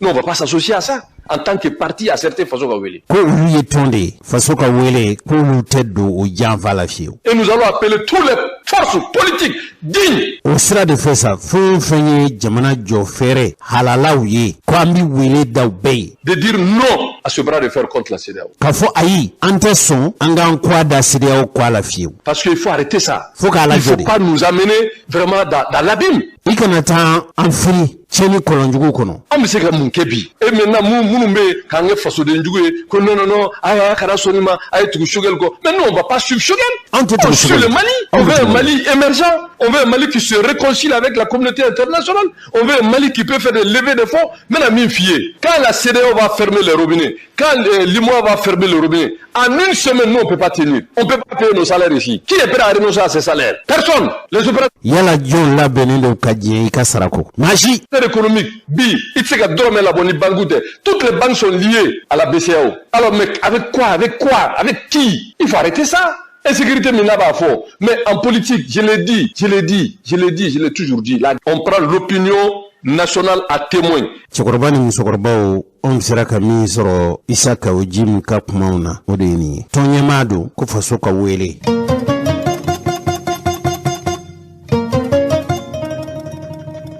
O tɛmɛnen kɔfɛ o Asimi ninnu de y'a ta a takun tun ye min ye o ye k'a fɔ ko u ka faamuya la tuma dɔ la Imam Mahmud Diko u ka ci lasela tun don kulu min sigira ko ka imam ka hakilinaw lafasa miiriya ni laɲini minnu b'a la fasoko la olu bɛ se ka ganze cogo la k'a lase jamanadenw ma ni ka lamin n'a ye bilasirali ni magwɛ ni dɛmɛ minnu bɛ se ka to imam ka hakilinaw bi sabati faso kɔnɔ a tun y'o de ɲɛmaa ye nka min kɛra o la sa an ma ɲɛɲini wɛrɛ kɛ nka bi kɔni k'a ko k'a bi kuma faso ka wele de tɔgɔ la nin de kɔfɛ sa Isaka Jim n'a minɛlen don kabili araba tɛmɛnen nka alamisa tɛmɛnen u y'a don kaso la a kɛra juma tɛmɛnen octobre kalo tile 19 ale min ye sɔrɔlasiw ye maa minnu dɔmɔ k'o kɛ CNT n'o ye Conseil National Transition mɔgɔw ye ale y'o ɲɛma dankan 4 de ye sɛbɛn minnu bɛ yan ko kan ɲiningale k'ale ko k'ale ye fasoden ɲuman de k'ale ye fasoden ɲuman ye nominɛlikɛlaw olu ko kalo 3 kaso datugulen a yɛrɛ lafasabaw tun y'a ɲini koyi k'a fɔ ko yala a tɛ kana bila wa nka yala sariatigi minnu n'u ye Isaka Jim minɛ an tɛ olu fana lamɛn wa cɛkɔrɔba ni musokɔrɔbaw ka fɛn fɔ an ye an bɛ se ka min faamu. Infraction dɔ bɛ code pénal a bɛ fɔ a ma ko atteinte au crédit de l'État c'est-à-dire que a bɛ comme ka jamana lagosi o lagosi bɛ sɔrɔ cogo jumɛn c'est-à-dire n'a y'a sɔrɔ jamana ɲɛmɔgɔw i y'olu lagosi a bɛ comme i ye jamana de lagosi malheureusement jateminɛw kɛra k'a fɔ ko a bɛ waati bɔ chaque fois n'a bɔra a bɛ jigin a bɛ jamana ɲɛmɔgɔw lagosi a b'u lagosi a b'u ka baarakɛtaw lagosi a b'u ka kokɛtaw lagosi i m'a dɔn hali i den n'i ma fara kuma bɛɛ i b'a lagosi a laban na a bɛ tiɲɛ o de kama minnu ye code pénal in bila yen minnu ye code pénal in élaboré o san na en 2001 olu ye ni infraction ninnu prévoir kɔnɔ k'a fɔ ko n'i ye kumakan fɔ kumakan minnu tɛ tiɲɛ ye u bɛ i tɛra lagosita ka jamana sɛgɛrɛ ou bien ka ɲɛmɔgɔw sɛgɛrɛ ka kumaw jɛnsɛn kuma minnu ni cɛnw tɛ ɲɔgɔn ye sira la kuma minnu cɛn t'u la juste parce que i bɛ fɛ k'a tigi lagosi k'a lanɔgɔn dɔrɔn ko i bɛ se ka ɲangi kalo 3 ka taa san 2 ɲɔgɔn na la voilà donc Isaka Jim nɔ minɛ ko de kun kɔrɔ birifini ko in ye tiɲɛ ye o ça c'est prévu par l'article 62 de la constitution seulement o article kelen Alina 2 ko ni minɛna waleya min n'a fɔ a ma ko flagrant délit c'est-à-dire flagrant délit ye i bɔra ka ko dɔ kɛ sisan ko min tɛ bɛn ko in bɛ sariya sɔsɔ sisan bɛɛ ɲɛna ni dun bɔra ka jamana lagosi ou bien ka jamana ɲɛmɔgɔw lagosi u ka kɛwalew la u ka baara kɛtaw la k'u ka kow lagosi k'a la nagasi pour que mɔgɔw ka tigi u la réseaux sociaux kan par exemple o bɛɛ ɲɛna de o i m'a faamuya ou bien i y'a ko kɛ dans un temps voisin de délit i minɛna Parce qu'il y a que, par exemple, Chinois, Isra Kamine, ça c'est un temps voisin du délit. Au soun, à fond ma co-infraction, à fond ma co-flagrant délit, nimna au soun, que y a briefing te fouille de niaye, ou de ni nasoué quoi. Donc, c'est vrai que briefing bikan, nga nimna flagrant délit là, amasa nga tafoko ou ga briefing wili ka buikan, aïe. Lilla, worobe procureur ni audience bekake, ou yorbe absekatani audience là. Narse katani audience là, au lendemain, quand qui blague ta jugement là, un beau cadre de konon, par exemple, lui dans son cas, bi jugement compté bi, en tout cas jugement correctionnel compté sans flagrant compté à benchini, dans la Chine dans la sona, à la clip qui est télé. Moi, je serai situé sur son sort. Oui, ni la halat na briefing te fenyade. En fait, mo ma briefing famille, briefing korte ko a briefing benadrom wili mitam ben da sa ko fo mo ma min kadi mboke mo la fo te voilà parce que briefing de ben parce que imité ben ay o fente de ay imité ndire ma fendo de kama o fin jume o ni biga barak konala i débuté alla harala biko barake par exemple assemblée konala imana vote minke ou imana opinion mindi ikana seka nyangi o kama ikana seka bagabaga o kama ikana seka persécuter o kama ikana seka intimider représailles ikana seka kila o kama en fait briefing koudi akorte ko et puis seka ta par exemple circulation là il y a d'autant à briefing ben antiseka la mais aide parce qu'il y a aussi un truc que les gens ils vont avoir confusion donc entre ce qu'on appelle une interpellation policière et une arrestation. L'interpellation elle est policière ou que police la bébé c'est interpeller policier fait ben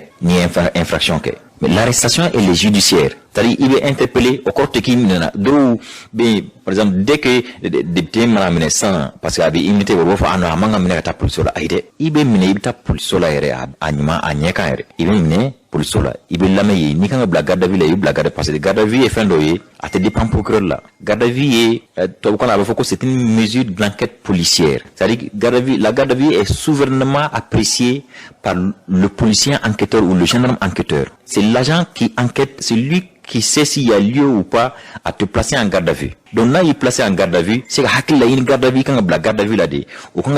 sinon, procureur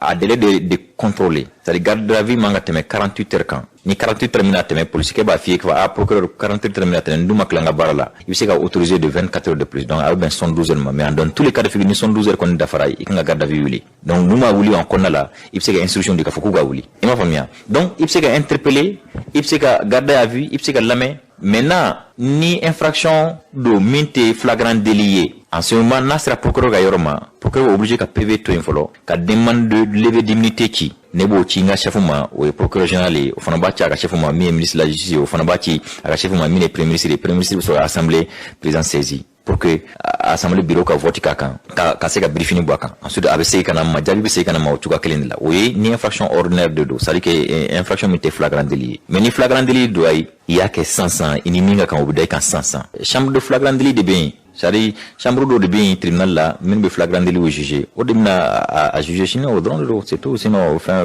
reteo en fait nimbe minna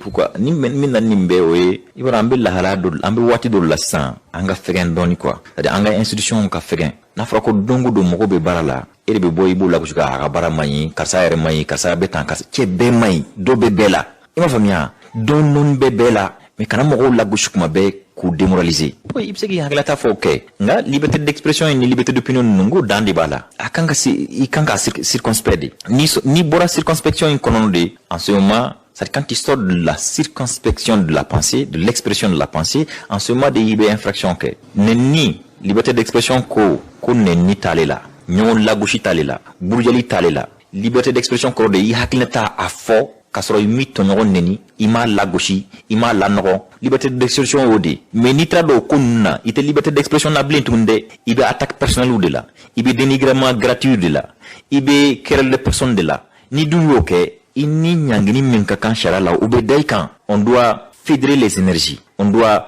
conjuguer les efforts c'est pas en ce moment que do bena pour distraire les gens pour que comme on m'a fin qui boula couche ah non amanya fin na mo boyre fan fait amay atigi may ere may be may mais anga tanti non bulu mineti pour que c'est jamana la jo fro 5 ans na a la jo 5 ans en ce moment liberté d'expression ou liberté de ceci liberté de cela anani mbeke mais pour le moment battons-nous d'abord pour que notre pays existe. C'est l'article 167 du code pénal. Article 167.1. Nio kala ibaye. Odobe ni attenti au crédit de l'État comme il faut. C'est-à-dire que crédit de dana mbe jamana là parce que ni au jamana nyemoko la gauche, imolu la gauche de en fait il y a jamana de la gauche. Ambalmao nintu sharia bi matrafa ka koloshi ni jona sigi be kɛ kiri bolo kan mɔgɔw ma hali ne yɛrɛ joseke nin kɛra jamana sharia kankɔrɔ sɔsɔbaga ye hali minnu bɛ fanga na bi kɛ jamanaden kelen-kelenna bɛɛ lajɛlen ni i ye jamana sharia ni ye a kankɔrɔ sɔsɔ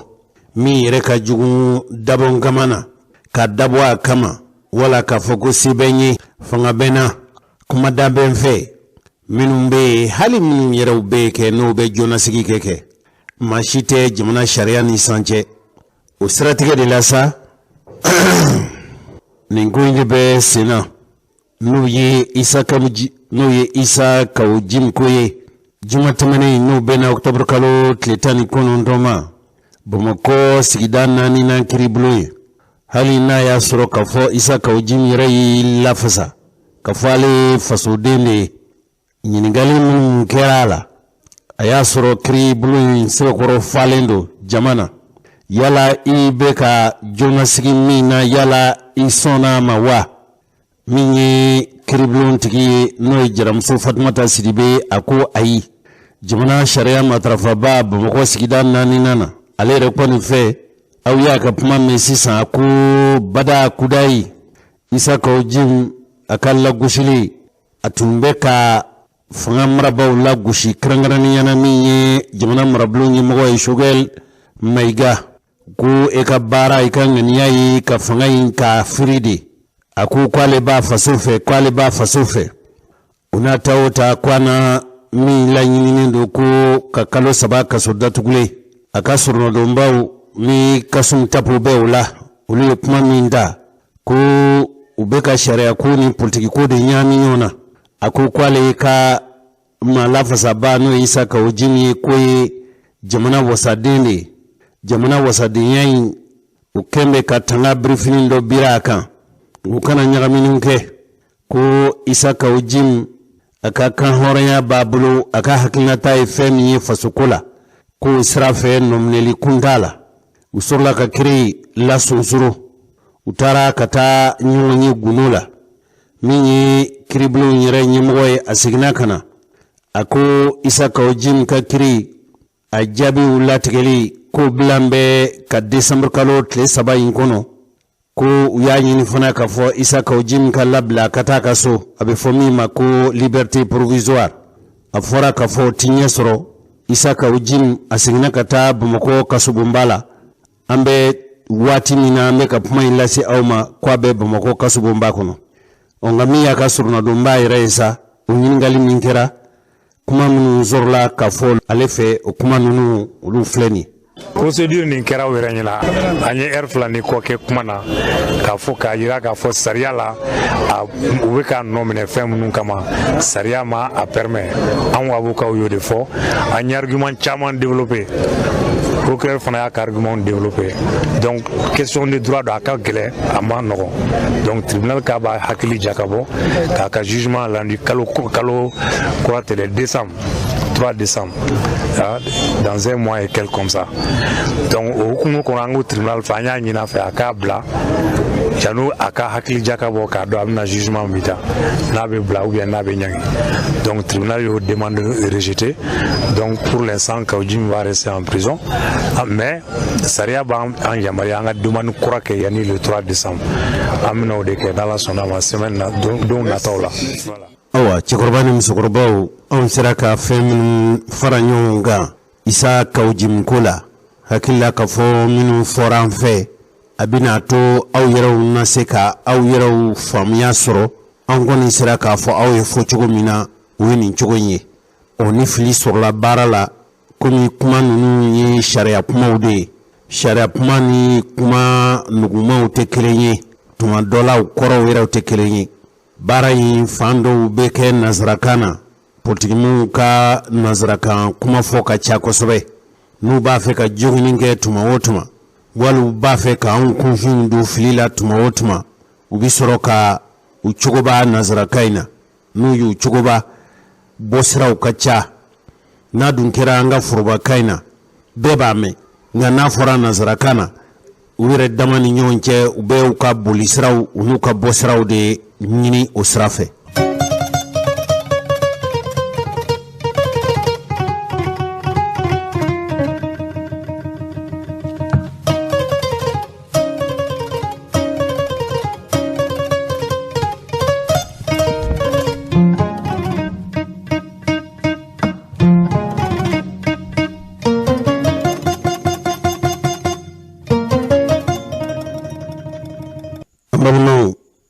kabili frontier fana yin sigira jamanadenw u haju bin ye ni haju ye fɛn minnu ni kɛrɛnkɛrɛnyana min ye balo ye hali na a y'a sɔrɔ kɛ ka fɔ mali marabaw ko u b'u cɛsirila o fɛn tɛ fɛn min ni dɔ ma fara sɔngɔ kan bada dɔw yɛrɛw ka fɔla a ma deli ka yɛlɛn ka se nin hakɛ ma bi wa gɛlɛya de bɛ fan bɛɛ lajɛlen fɛ sɔngɔw u bɛ damatɛmɛ yɛlɛ mɔgɔ ma ye sugu taaba ye bi mɔgɔ mɔgɔ ye nasana ye a dalu dɔ ye jumɛn ye fɛn minnu bɛ feere sannifɛnw kɔni o fɛn tɛ dɔ ma fara fɛn min sɔngɔ kan ka sɔrɔ min ye mali marabaw ye u tun ye layidu caman ta ka jamanadenw hakilila sigi k'a jira k'a fɔ kɔlɔsili bɛna boli kinw kɔnɔ ani duguw kɔnɔ k'a lajɛ minnu ye sanni feerekɛbaw ye jamana yɛrɛ ye sɔngɔ minnu fɔ k'a fɔ fɛnw sɔngɔ man kan ka yɛlɛn ka tɛmɛ o kan k'u bɛna kɔlɔsili kɛ a kɛra sisi ye taama mɛna la fiyewu fɔbaa dɔw fɛ minisiri bondaso min sigilen don sanni feere o n'a ka cakɛ bondaso bolofaraw la olu ye a fɔ fɔcogo la sa mɔgɔ caman yɛrɛ kɔni olu fɛ ko jamana marabaw ye dabali ni fɛɛrɛ minnu ko fɔ ko a ma ɲɛ ci kɛ o siratigɛ de la an ye kibaruya sɔrɔ kunungo k'a fɔ ko min ye nburu feerelaw ye k'u ko k'u bɛ nburu min bɛ feere kayikaw de b'a fɔ buru ma ko nburu o bamakɔkaw ko buru min ye buru sɔngɔko ye hali ni jamana faamaw olu ko ko dɔ farali buru sɔngɔko kan ko yɛlɛma t'a la nka ye kibaruya sɔrɔ rajal fɛ ka jira k'a fɔ ka daminɛ bi sɔgɔmada in na ko nburu bɛna feere 60 seereya minnu sɔrɔla o seereyaw filɛ nin bi sigi kun ye dɔwɛrɛ tɛ an ye bɛɛ lajɛlen wele k'a jira bɛɛ lajɛlen la k'a fɔ buru prix bɛna yɛlɛma n'ala sɔnna ma lundi don le premier a kɛ 60 ye yɛlɛmɛli tɛ an b'a fɛ ka sigi a nɔkɔrɔ de la parce que dɔwɛrɛ tɛ bile de gɛlɛyala ni bile gɛlɛyala farine bɛ gɛlɛya donc bile gɛlɛyala transport gɛlɛyala farine fana gɛlɛyala ni farine gɛlɛyala bon buru bɛ dilan ni olu de ye donc n'olu kɛla o kɔrɔ ye diyagoya buru fana bɛ yɛlɛma de buru tun ye 50 ye 60 ye a farine prix jiginna la 3,500 anw boulanger yɛrɛ de y'a yɛlɛma ka kɛ 50 ye mais n'a nana yɛlɛn tuguni ka se 60 yɔrɔ ma bon an diyagoyalen don an ka taa o la gɛlɛya de nana n'a ye n'o tɛ an yɛrɛ ka laɲini tɛ et puis bɛɛ k'a faamu k'a dɔn k'a fɔ jamana ɲɛmɔgɔw ka transition ko tɛ dɛ k'a fɔ ko transition bɛna ko bɛɛ bila ka gɛlɛya non ni min fɔ farine min dilan ni fɛn minnu ye olu de gɛlɛyalen don n'o ye bile ye o tɛ bɔ an fɛ yan o bɔ kɔfɛ de bon transport fana a bɛ ta martini na ka na n'o ye bateau ye olu fana transport gɛlɛyala bɛɛ b'o fana kalama donc n'olu fɛnw bɛɛ gɛlɛyala diyagoya la a b'i gɛlɛya n'i y'an dafɛ jamanaw lajɛ an ka 300 grammes bɛ cogo min na bi n'o bɛ feere 60 la n'i y'an dafɛ jamanaw lajɛ olu ka buru ka ca ni 60 ye o bɛɛ ye État ka labɛn dɔ de ye min b'a to buru bɛ se ka nɔgɔya mɔgɔw ma mais an ka cogo min na bi n'an tora kan a ka ca Ala fɛ an bɛ se ka mɛn 60 in na mais n'an bɔra nin na k'an taara cogo wɛrɛ la a kuma bɛ gɛlɛya dɛ parce que farine u bɛ ka min fɔ farine na est-ce que dans les jours à venir farine de bɛna se ka sɔrɔ ka se ka baara kɛ wa o b'a jira k'a fɔ gɛlɛya wɛrɛ bɛ yen an b'o fɔ population ye u ka sigi o kan min bɛ se ka dɛmɛ dɔ ta i se ye min ye ka min kɛ i k'o kɛ mais k'a fɔ i bɛ se ka fɛn wɛrɛ kɛ min tɛ buru ye k'o dun ka fara a kan an tɛ gɛlɛya k'o la mais bɛɛ ka sigi a kan ne dɔ fara nin kɔ kɔnɔ bali mɔgɔw la mais an kɔni m'an se bɛɛ kɛ min b'a to a bɛ se ka to nin na ka mɛn k'a sɔrɔ gɛlɛya wɛrɛ ma k'a la an kɔni b'o ɲini Ala fɛ sariya b'an bolo ka o tigiw ɲagi mais o ye interne ye quoi o b'an yɛrɛ damaw ni ɲɔgɔn cɛ mais min kɔni ka gɛlɛn o ye poids ye ni mɔgɔ min ma poids kɔni respecté État ka kan ka min kɛ o la o fana bɛ yen an bɛ o tigi jira parce que o bɛna kɛ sababu ye k'an ka baara de tiɲɛ i bɛ buru min dilan k'a fɔ ko 300 grammes cɛ o ye problème dɔ de ye donc fo diyagoya la 300 grammes kɔni ka di an b'o appel lancer kosɛbɛ kɔfɛmɔgɔw ma région kɔnɔmɔgɔw ni cercle-mɔgɔw parce que olu ka mugan buru min b'u fɛ yen u bɛ ka buru min dilan cogo dɔ la vraiment u ka sabali u k'a dilan ka ɲɛ a buru ka k'a kɔnɔ n'i bɛ mugan buru dilan au moins a ka kɛ 100 grammes ye a kana jigin 100 grammes kɔni jukɔrɔ ni dɔ b'a fara 100 grammes kan a kana jigin 100 grammes jukɔrɔ parce que 150 grammes o de ye 150 francs ye donc n'i ye 100 grammes dilan o 100 grammes ka kɛ 100 francs ye mais a kana jigin 100 grammes jukɔrɔ bu ka k'a la a ka dilan ka ɲɛ an b'o kɔni weleweleda kɛ ni mɔgɔ m'o respecté bon État mina mɔgɔw bila ka d'u la k'a fɔ ko Sénégal a ye n'an dɛmɛ an tɛ mɔgɔ dɛmɛ o la dɛ parce que a fɔra de ko an ka mɔgɔw ka hakɛ tanga donc o mɔgɔw ka hakɛ dili bɛɛ ka mɔgɔw ka hakɛ di n'i ye mɔgɔw ka hakɛ di ni ko bɔr'o kɔfɛ an b'i dɛmɛ mais ka hakɛ suɲɛ an tɛ mɔgɔ dɛmɛ o la dɛ bon comme assemblée y'a voté sisan fana k'a jira bɛɛ lajɛlen na k'a fɔ kuma min bɛ ka fɔ tan ni kuma o kuma fɔra tuguni Mali kɔnɔ buruko kan min tɛ nin kuma ye boulanger kɔni a respecté o kuma kɔni o ka diya bɛɛ ma kuma min fɔla yan boulanger ka kuma de fɔla yan mɔgɔ wɛrɛ kana taa kuma an tɔgɔ la o kɛra wari tɛ min o kɛra fɛn o fɛn ye mɔgɔ wɛrɛ kana taa kuma an tɔgɔ la ka fɛn fɔ ni mɔgɔ o mɔgɔ ye fɛn fɛn fɔ jamanadenw k'a dɔn boulanger k'a dɔn k'a fɔ o t'an ka kuma ye o tɛ boulanger ka kuma ye boulanger bɛn'o de kan yan an yɛrɛ y'a ye ISO y'a sɛbɛn a fɛn bɛɛ kɛla o de ye n ka kuma laban n bɛ se ka min fɔ aw ɲɛna. ko ni jamana ɲɛmɔgɔw jɛra ka nin kuma kɛ ka bɛn ni kelen kan. bon an y'a kuma kɛ mardi don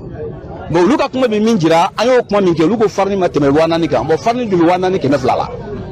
an k'u ka taa ɲɛɲini u taa ɲɛɲini kɛ n'a sɔrɔ anw min nkalon tigɛ bɛ olu nkalon tigɛ u taa ɲɛɲini n'o ɲɛɲini na n'o tiɲɛna o nkalon ye o bɛ dɔn anw de ko an bɛ ka farine san 4200 olu ko farine ye 4000 anw bɛ ka farine san 4200 bon o tɛ ɲɔgɔn faamu anw de bɛ ka san anw de bɛ ka baara bon usines bɛ yen u ko t'u ɲininka n'u ɲininka ni fɛn min ye an bɛ bɔ o kalama. an y'a ye k'a fɔ tuma bɛɛ buru sɔngɔ gɛlɛyali a bɛ bɔ farine ko de la o tuma na aw minnu ye boulangerie tigiw ani jamana ɲɛmɔgɔw aw ma hakili jagabɔ dɔ kɛ mɔgɔ sɔrɔ fɛɛrɛ dɔ bɛ sɔrɔ nin ko in na wa.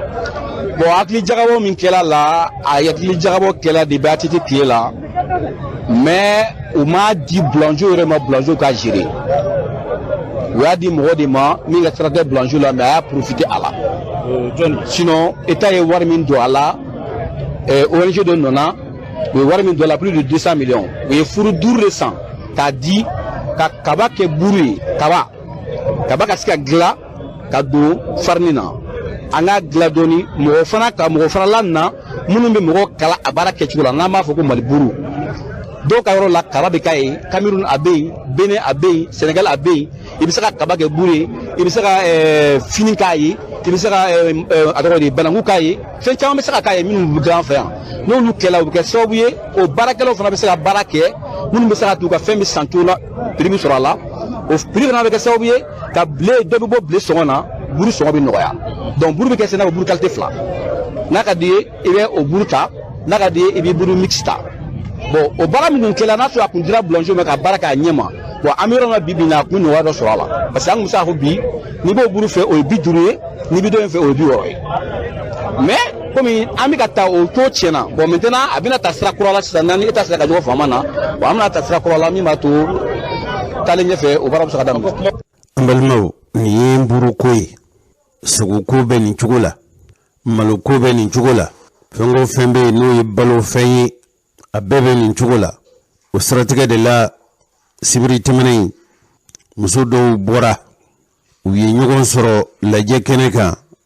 Mohamed Jose Traoré ale tun y'o seere ye. Sibirido ni o bɛnna octobre kalo o tile 31 ma o kɛra sigiba boloda ye min ye kulu ye kulu min de bɛ yen ni anw ka sigida bɛ taa ɲɛ olu ka sigi kɛrɛnkɛrɛnlen Bakaribugukaw olu ka sinfin bulonna kɛnɛ in yɛrɛ a sigiko kun ye min ye o de ye min ye an balakaw ye gɛlɛya min bɛ u kan sugu kɔnɔna la ka ɲɛsin u ka tobiliko o kɔrɔfɔw kan ka taa se gɛlɛya min bɛ jamanadenw yɛrɛ kan ɲɔrɔmana la o min bɛ ka fɔ o ye sɛnɛkɛyɔrɔ ye an ka sigida bɛ taa ɲɛ datigɛlikɛla a ɲɛma fɛ ni o ye Rose ye Urukiya kɔni a ye min sɔrɔ ka lase an ma an ka lamɛnni kɛ o la. A bɛ Urukiya ko wa? A b'a ko wa? A b'a ko wa? Salamu alaikum wa rahmatulahi ta'ala wa barakatu. N b'aw bɛɛ lajɛlen fo vraiment aw bɛɛ ni ce aw ni baraji. N'i y'a mɛn n fa doniba ta i b'a fɔ ko ɲuman ka ɲuman. Ne ye muso in ye n ka kɛnɛ kan bi n b'a daminɛ aw la fɔlɔ après n bɛna n kɔrɔw la. Ne ye musow ye n ka kɛnɛ kan bi a diyara n ye trop. Quartier bɛɛ muso dɔ bɛ yan. Bakaribugu kelen tɛ dɛ mais ne wolola Bakaribugu yan. Musa alayhi salam a ko Ala ma Ala ne da bɛ sigi sigi n bɛ fɛ i ka n dɔgɔnin Aruna fara n kan. A ko Musa ne y'i ka duwawu n y'i ka kuma mɛn n bɛ Aruna fara i kan. O de la n'i wolola yɔrɔ min i ka kɛ yen ka ye o de ka ɲi k'i yɛrɛ ye. N'i kɛr'i yɛrɛ ye dɔrɔn barika bɛ don i ka ko la. N bɛ Bakaribugu musow fo n bɛ commune bɛɛ musow fo n balimakɛw bi yan n b'u bɛɛ lajɛlen fo mɔgɔ o mɔgɔ n'i ma hadamadenw ka ɲuman dɔn i tɛ se ka Ala barika da f'i ka mɔgɔninfin ka ɲuman dɔn n'i y'a ɲɔgɔn ka ɲuman dɔn o la an bɛ se ka ɲɔgɔn barika da tant que i ma i mɔgɔninfin ɲɔgɔn barika da i tɛ se ka Ala barika da sinon ne ma juru dɔn o bɛɛ kan na o walayi nin bɛɛ de ye hɔrɔn ye ne bolo yan an tɛ ɲɔbilen si la an tɛ foyi la wari tun bɛ Mali kɔnɔ sanu bɛ Mali kɔnɔ an b'a fɔ autorités ka wuli k'u jɔ kɔngɔ bɛ musow la minɔgɔw banna an tun bɛ sogo kulo san 400 yɔrɔ dɔw 440 an tun t'u nɛgɛ an t'u janfa n'i ye cɛ belebele o bele cɛ belebele bɔra musoba dɔ de la n'i ye cɛ belebele bɔra musobaw de la an tɛna kamera sigi k'an bɛ nkalon tigɛ mɔgɔ ye parce que yomal kiyama i bɛ taa minɛ de don min se tɛ mɔgɔ ye o don kiraw yɛrɛ ko ala ma ko alahu nafsi ala ne yɛrɛ kun an tɛna nkalon tigɛ mɔgɔ ye k'an bɛna kuma pari k'a jɔ u ye ni autorité sigilen don ka wuli n'u wulilen don ka dɔ fara balo boli kan an tun bɛ sogo kulo sa 420 bi bi in na sogo kulo ma kulo 580 an tun bɛ fu sa 550 bi bi in na fu ɲuman filet o kulo ye 750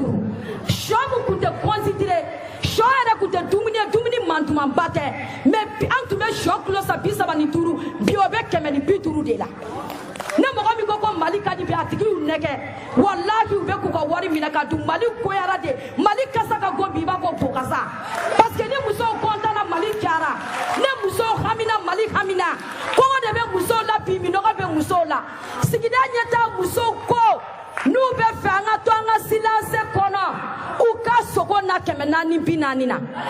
u ka malo bɔrɔ na 350 la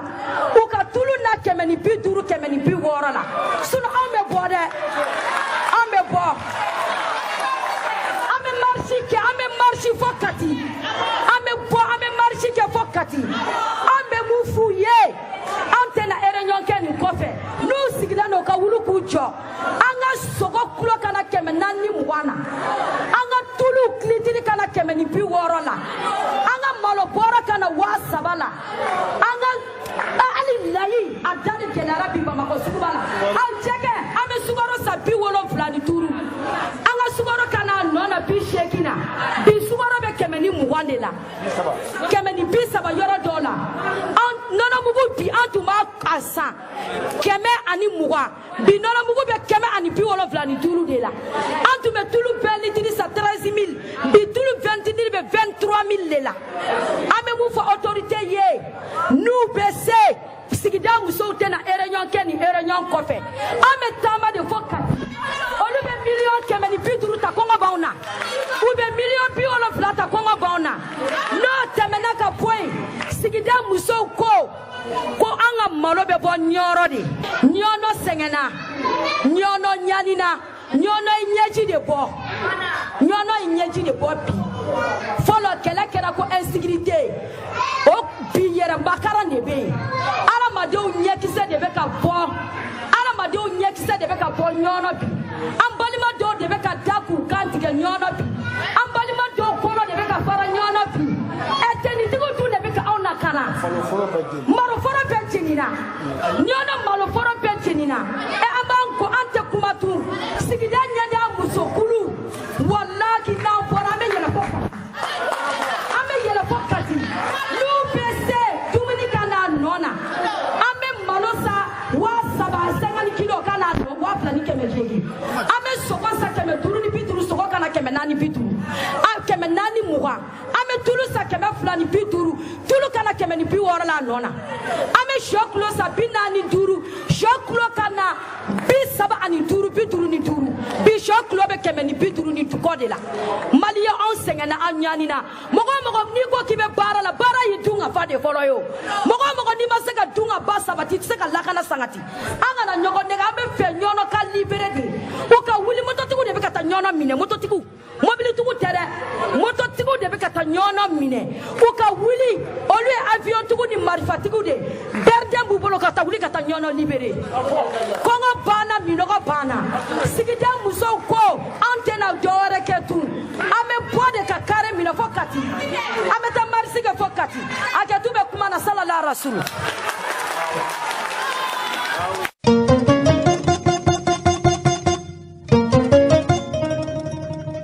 an baden cɛ ni muso makɔrɔba ni denmisɛn aw garijɛgɛ kɛra kibaruya minnu na bi o tun ye aw ni cɛw ka tulomajɔ la hakɛto bɛ nin kan saliyala Mahamadu